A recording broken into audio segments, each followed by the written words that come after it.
नमस्कार, स्वराज एक्सप्रेस देख रहे हैं आप और मैं मुस्कान साहू। पीएम नरेंद्र मोदी आज मन की बात कर रहे हैं। मन की बात कार्यक्रम का 121वां एपिसोड देश दुनिया को पीएम मोदी संबोधित कर रहे हैं।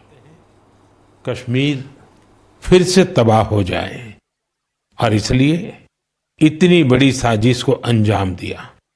आतंकवाद के खिलाफ इस युद्ध में देश की एकता, 140 करोड़ भारतीयों की एकजुटता हमारी सबसे बड़ी ताकत है।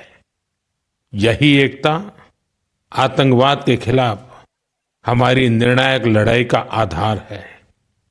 हमें देश के सामने आई इस चुनौती का सामना करने के लिए अपने संकल्पों को मजबूत करना है। हमें एक राष्ट्र के रूप में दृढ़ इच्छा शक्ति का प्रदर्शन करना है। आज दुनिया देख रही है, इस आतंकी हमले के बाद पूरा देश एक स्वर में बोल रहा है।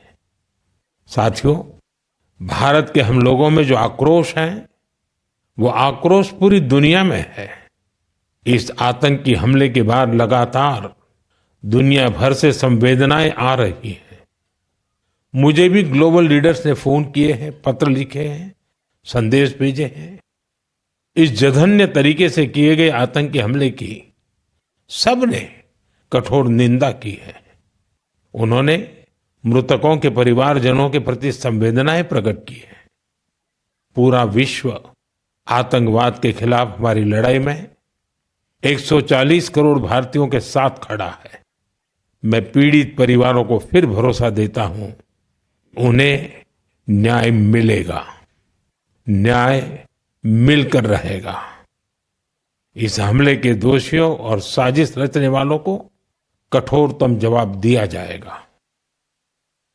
साथियों, 2 दिन पहले हमने देश के महान वैज्ञानिक डॉक्टर के कस्तूरीरंगन जी को खो दिया है। जब भी कस्तूरीरंगन जी से मुलाकात हुई, हम भारत के युवाओं के टैलेंट, आधुनिक शिक्षा, स्पेस साइंस ऐसे विषयों पर काफी चर्चा करते थे। विज्ञान, शिक्षा और भारत के अंतरिक्ष कार्यक्रम को नई ऊंचाई देने में उनके योगदान को हमेशा याद किया जाएगा। उनके नेतृत्व में इसरो को एक नई पहचान मिली। उनके मार्गदर्शन में जो स्पेस प्रोग्राम आगे बढ़े, उससे भारत के प्रयासों को ग्लोबल मान्यता मिली। आज भारत जिन सैटेलाइट्स का उपयोग करता है, उनमें से कई डॉक्टर कस्तूरीरंगन की देखरेख में ही लॉन्च की गई थी। उनके व्यक्तित्व की एक और बात बहुत खास थी, जिससे युवा पीढ़ी उनसे सीख सकती है। उन्होंने हमेशा इनोवेशन को महत्व दिया। कुछ नया सीखने, जानने और नया करने का विजन बहुत प्रेरित करने वाला है। डॉक्टर के कस्तूरीरंगन जी ने देश की नई राष्ट्रीय शिक्षा नीति तैयार करने में भी बहुत बड़ी भूमिका निभाई थी। डॉक्टर कस्तूरीरंगन 21वीं सदी की आधुनिक जरूरतों के मुताबिक फॉरवर्ड लुकिंग एजुकेशन का विचार लेकर आए थे। देश की निस्वार्थ सेवा और राष्ट्र निर्माण में उनके योगदान को हमेशा याद किया जाएगा। मैं डॉक्टर के कस्तूरीरंगन जी को विनम्र भाव से श्रद्धांजलि अर्पित करता हूं। मेरे प्यारे देशवासियों, इसी महीने अप्रैल में आर्यभट्ट सैटेलाइट की लॉन्चिंग के 50 वर्ष पूरे हुए हैं।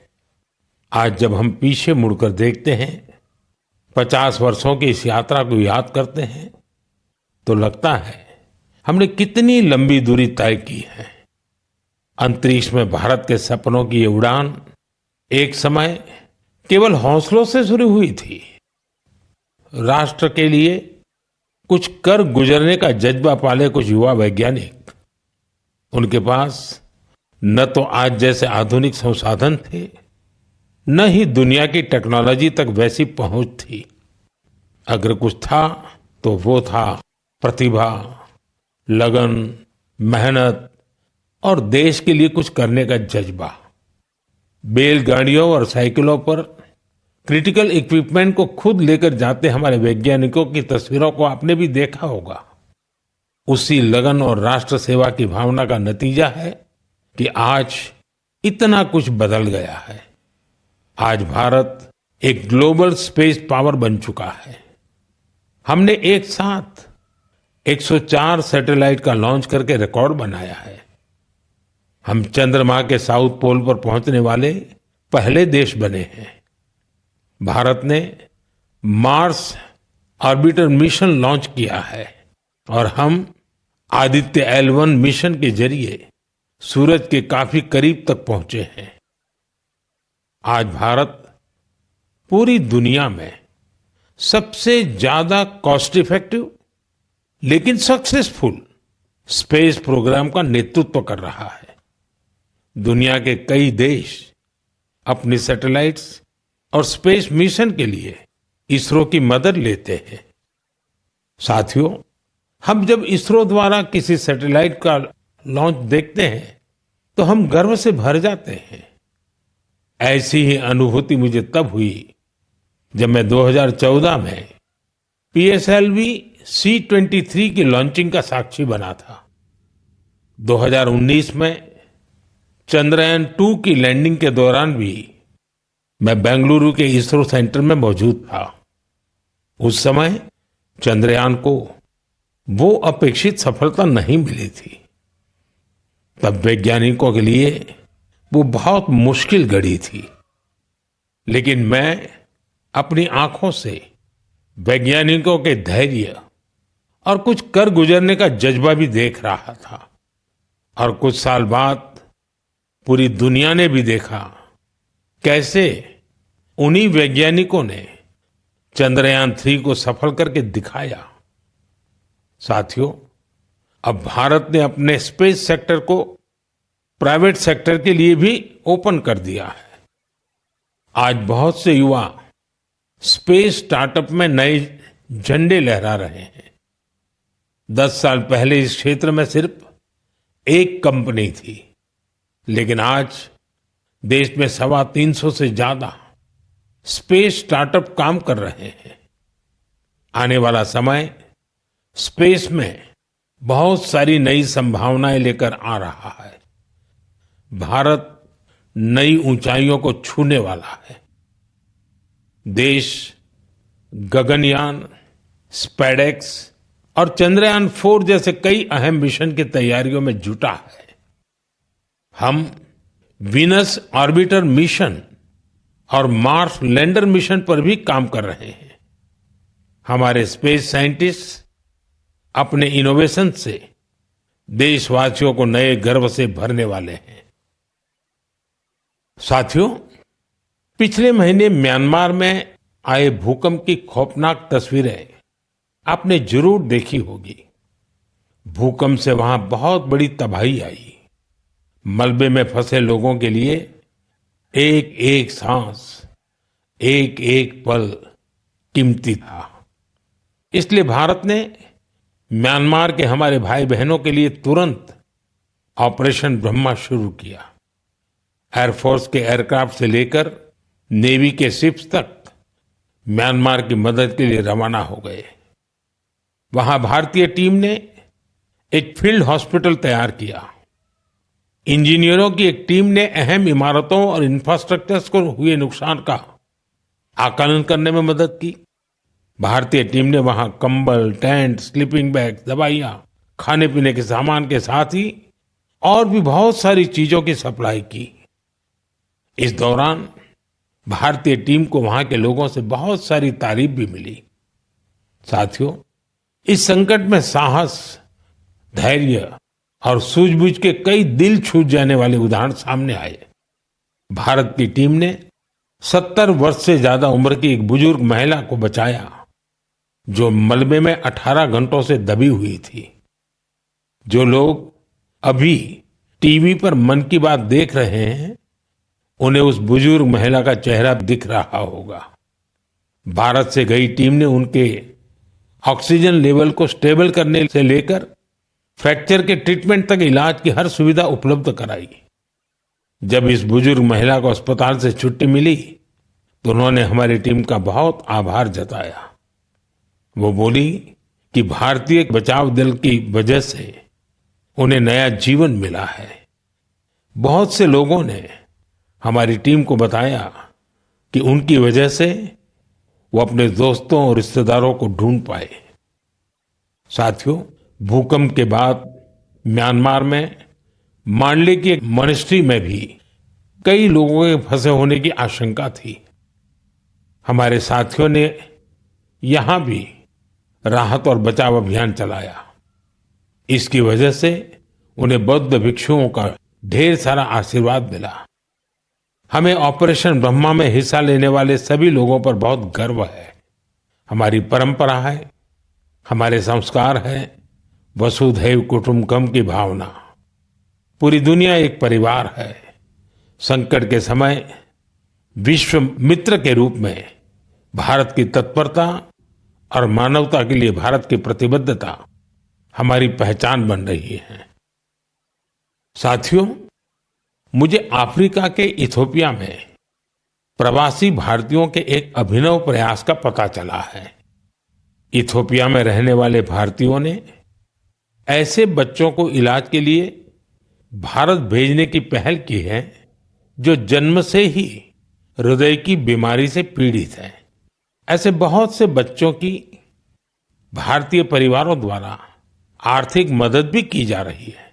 अगर किसी बच्चे का परिवार पैसे की वजह से भारत आने में असमर्थ है तो इसका भी इंतजाम हमारे भारतीय भाई बहन कर रहे हैं। कोशिश ये है कि गंभीर बीमारी से जूझ रहे इथियोपिया के हर जरूरतमंद बच्चे को बेहतर इलाज मिले। प्रवासी भारतीयों के इस नेक कार्य को इथियोपिया में भरपूर सराहना मिल रही है। आप जानते हैं कि भारत में मेडिकल सुविधाएं लगातार बेहतर हो रही है। इसका लाभ दूसरे देश के नागरिक भी उठा रहे हैं। साथियों, कुछ ही दिन पहले भारत ने अफगानिस्तान के लोगों के लिए बड़ी मात्रा में वैक्सीन भी भेजी है। ये vaccine rabies, tetanus, hepatitis B और इन्फ्लुएंजा जैसी खतरनाक बीमारियों से बचाव में काम आएगी। भारत ने इसी हफ्ते नेपाल के आग्रह पर वहां दवाइयां और वैक्सीन की बड़ी खेप भेजी है। इनसे थैलेसीमिया और सिकल सेल डिसीज के मरीजों को बेहतर इलाज सुनिश्चित होगा। जब भी मानवता की सेवा की बात आती है तो भारत हमेशा इसमें आगे रहता है और भविष्य में भी ऐसी हर जरूरत में हमेशा आगे रहेगा। साथियों, अभी हम डिजास्टर मैनेजमेंट की बात कर रहे थे और किसी भी प्राकृतिक आपदा से निपटने में बहुत अहम होती है आपकी अलर्टनेस, आपका सचेत रहना। इस अलर्टनेस में अब आपको अपने मोबाइल के एक स्पेशल ऐप से मदद मिल सकती है। ये ऐप आपको किसी प्राकृतिक आपदा में फंसने से बचा सकते हैं और इसका नाम भी है सचेत। सचेत ऐप भारत की नेशनल डिजास्टर मैनेजमेंट अथॉरिटी ने तैयार किया है। बाढ़, साइक्लोन, लैंडस्लाइड, सुनामी, जंगलों की आग, हिमस्खलन, आंधी, तूफान या फिर बिजली गिरने जैसी आपदाएं हो, सचेत ऐप आपको हर प्रकार से इन्फॉर्म और प्रोटेक्टेड रखने का प्रयास करता है। इस ऐप के माध्यम से आप मौसम विभाग से जुड़े अपडेट्स प्राप्त कर सकते हैं। खास बात यह है कि सचेत ऐप क्षेत्रीय भाषाओं में भी कई सारी जानकारियां उपलब्ध कराता है। इस ऐप का आप भी फायदा उठाएं और अपने अनुभव हमसे जरूर साझा करें। मेरे प्यारे देशवासियों, आज हम पूरी दुनिया में भारत के टैलेंट की तारीफ होते देखते हैं। भारत के युवाओं ने भारत के प्रति दुनिया का नजरिया बदल दिया है और किसी भी देश के युवा की रुचि किस तरफ है, किधर है, उससे पता चलता है कि देश का भविष्य कैसा होगा। आज भारत का युवा साइंस, टेक्नोलॉजी और इनोवेशन की ओर बढ़ रहा है। ऐसे इलाके जिनकी पहचान पहले पिछड़ेपन और दूसरे कारणों से होती थी, वहां भी युवाओं ने ऐसे उदाहरण प्रस्तुत किए हैं जो हमें नया विश्वास देते हैं। छत्तीसगढ़ के दंतेवाड़ा का विज्ञान केंद्र आजकल सबका ध्यान खींच रहा है। कुछ समय पहले तक दंतेवाड़ा का नाम केवल हिंसा और अशांति के लिए जाना जाता था, लेकिन अब वहां एक साइंस सेंटर बच्चों और उनके माता पिता के लिए उम्मीद की नई किरण बन गया है। इस साइंस सेंटर में जाना बच्चों को खूब पसंद आ रहा है। वे अब नई नई मशीनें बनाने से लेकर टेक्नोलॉजी का उपयोग करके नए प्रोडक्ट्स बनाना सीख रहे हैं। उन्हें 3D प्रिंटर्स और रोबोटिक कारों के साथ ही दूसरी इनोवेटिव चीजों के बारे में जानने का मौका मिला है। अभी कुछ समय पहले मैंने गुजरात साइंस सिटी में भी साइंस गैलरीज का उद्घाटन किया था। इन गैलरीज से ये झलक मिलती है कि आधुनिक विज्ञान का पोटेंशियल क्या है, विज्ञान हमारे लिए कितना कुछ कर सकता है। मुझे जानकारी मिली है कि इन गैलरीज को लेकर वहां बच्चों में बहुत उत्साह है। साइंस और इनोवेशन के प्रति ये बढ़ता आकर्षण जरूर भारत को नई ऊंचाई पर ले जाएगा। मेरे प्यारे देशवासियों, हमारे देश की सबसे बड़ी ताकत हमारे 140 करोड़ नागरिक हैं। उनका सामर्थ्य है, उनकी इच्छा शक्ति है। और जब करोड़ों लोग एक साथ किसी अभियान से जुड़ जाते हैं तो उसका प्रभाव बहुत बड़ा होता है। इसका एक उदाहरण है एक पेड़ मां के नाम।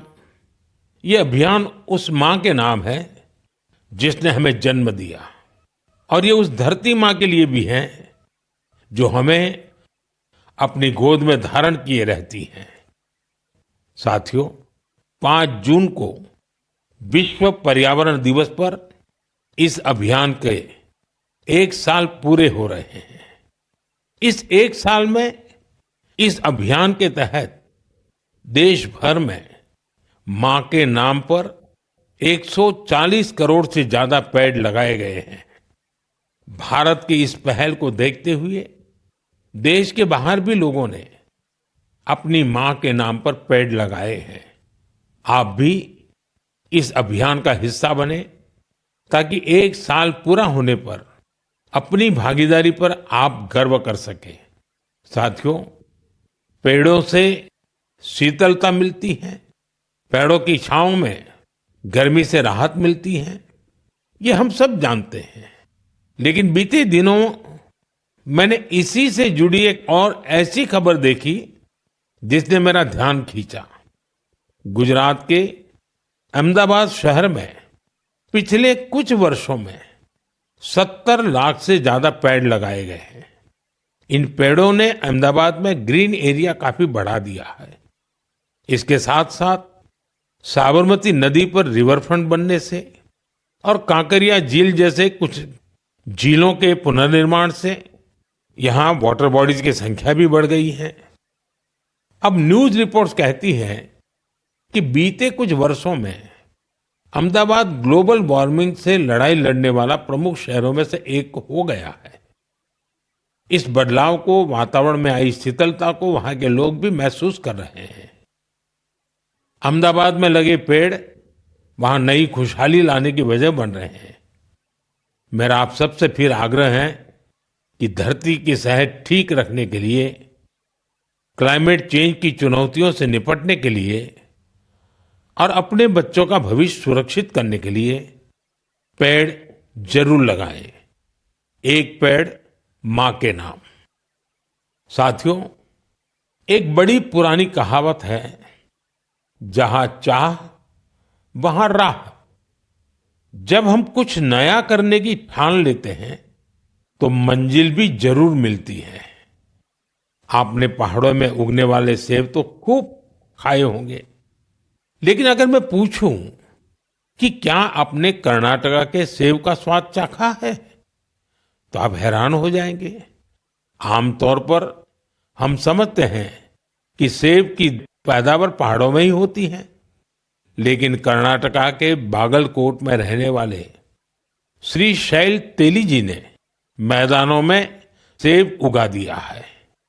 उनके कुलाली गांव में 35 डिग्री से ज्यादा तापमान में भी सेब के पेड़ फल देने लगे। दरअसल श्रीशैल तेली को खेती का शौक था, तो उन्होंने सेब की खेती को भी आजमाने की कोशिश की और उन्हें इसमें सफलता भी मिल गई। आज उनके लगाए सेब के पेड़ों पर काफी मात्रा में सेब उगते हैं, जिसे बेचने से उन्हें अच्छी कमाई भी हो रही है। साथियों, अब जब सेबों की चर्चा हो रही है, तो आपने किन्नौरी सेब का नाम जरूर सुना होगा। सेब के लिए मशहूर किन्नौर में केसर का उत्पादन होने लगा है। आमतौर पर हिमाचल में केसर की खेती कम ही होती थी, लेकिन अब किन्नौर की खूबसूरत सांगला घाटी में भी केसर की खेती होने लगी। ऐसा ही एक उदाहरण केरला के वायनाड का है। यहां भी केसर उगाने में सफलता मिली और वायनाड में ये केसर किसी खेत या मिट्टी में नहीं, बल्कि एरोपोनिक्स टेक्निक से उगाए जा रहे हैं। कुछ ऐसा ही हैरत भरा काम लीची की पैदावार के साथ हुआ है। हम तो सुनते आ रहे थे कि लीची बिहार, पश्चिम बंगाल या झारखंड में उगती है, लेकिन अब लीची का उत्पादन दक्षिण भारत और राजस्थान में भी हो रहा है। तमिलनाडु के थिरुविरा अरासू कॉफी की खेती करते थे। कोडई कनाल में उन्होंने लीची के पेड़ लगाए और उनकी 7 साल की मेहनत के बाद अब उन पेड़ों पर फल आने लगे। लीची उगाने में मिली सफलता ने आसपास के दूसरे किसानों को भी प्रेरित किया है। राजस्थान में जितेंद्र सिंह राणावत को लीची उगाने में सफलता मिली है। ये सभी उदाहरण बहुत प्रेरित करने वाले हैं। अगर हम कुछ नया करने का इरादा कर लें और मुश्किलों के बावजूद डटे रहें, तो असंभव को भी संभव किया जा सकता है। मेरे प्यारे देशवासियों, आज अप्रैल का आखिरी रविवार है। कुछ ही दिनों में मई का महीना शुरू हो रहा है। मैं आपको आज से करीब 108 साल पहले लेकर चलता हूं। साल 1917। अप्रैल और मई के यही 2 महीने देश में आजादी की एक अनोखी लड़ाई लड़ी जा रही थी। अंग्रेजों के अत्याचार उफान पर थे। गरीबों, वंचितों और किसानों का शोषण अमानवीय स्तर को भी पार कर चुका था।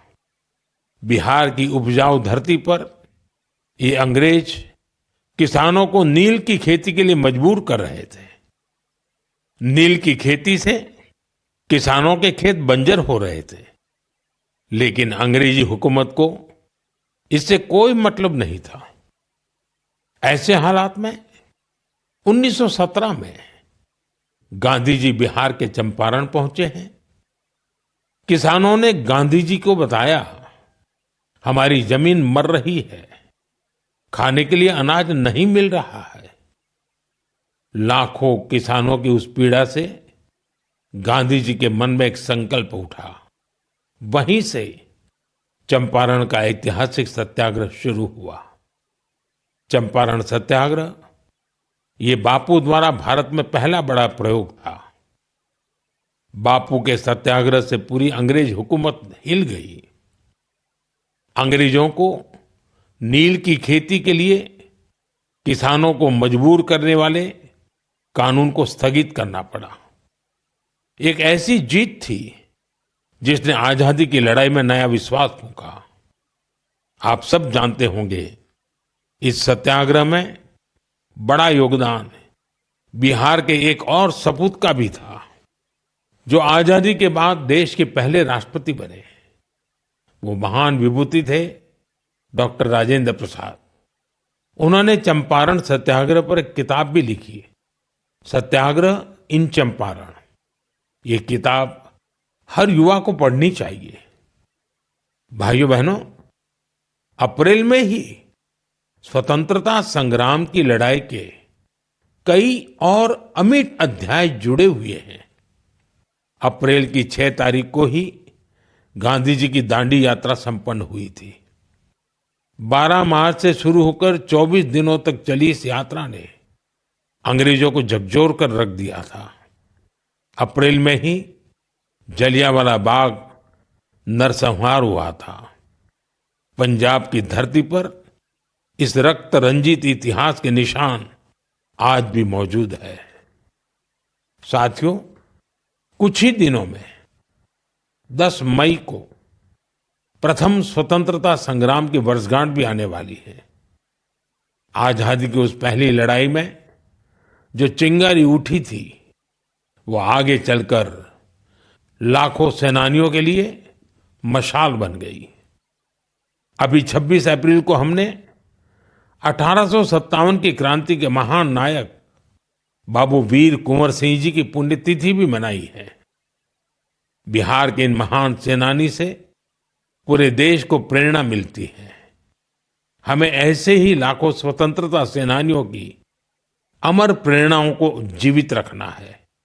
हमें उनसे जो ऊर्जा मिलती है, वो अमृतकाल के हमारे संकल्पों को नई मजबूती देती है। साथियों, मन की बात की इस लंबी यात्रा में आपने इस कार्यक्रम के साथ एक आत्मीय रिश्ता बना लिया है। देशवासी जो उपलब्धियां दूसरों से साझा करना चाहते हैं, उसे मन की बात के माध्यम से लोगों तक पहुंचाते हैं। अगले महीने हम फिर मिलकर देश की विविधताओं, गौरवशाली परंपराओं और नई उपलब्धियों की बात करेंगे। हम ऐसे लोगों के बारे में जानेंगे जो अपने समर्पण और सेवा भावना से समाज में बदलाव ला रहे हैं। हमेशा की तरह आप हमें अपने विचार और सुझाव भेजते रहिए। धन्यवाद। नमस्कार।